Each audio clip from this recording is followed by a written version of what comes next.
meron ulit tayong OKX Jumpstart. So, nag-introduce sila ng bagong token. It's called Ulti or Ultiverse. So, ang kailangan mo lang gawin is pwede ka mag-mine kasi this is OKX Jumpstart. Para siyang launch pool, no? Kung saan pwede ka mag-stake ng BTC mo or and Ethereum mo. If meron kang in-hold nun, pwede mo siyang i-stake dito at magma-mine ka or magfa-farm ka ng Ulti tokens in return. So, ito yung information niya. Pwede ka mag-stake ng BTC ETH, makuha mo is Ulti. Ang kayang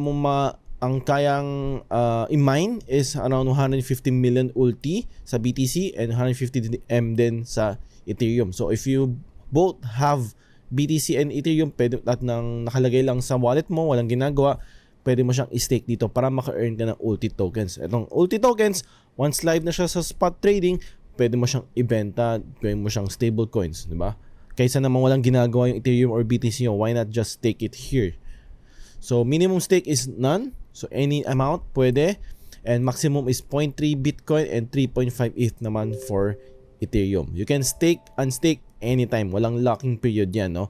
And open for trading yung mga na-mine mo is June 6. So, ngayon pa lang, ang mining period is from June 3 to June 6. So, you have 3 days to mine this. And after ng mining period, pwede mo na start ibenta yan, June 6. So, the following, yun mga kailangan malaman eh. So, if meron ka extra BTC, Ethereum, stake mo, earn ka ng Ultiverse, once open na for trading, benta mo. Or gusto mo i-hold kung malaki tiwala mo sa Ultiverse daw, that's totally up to you.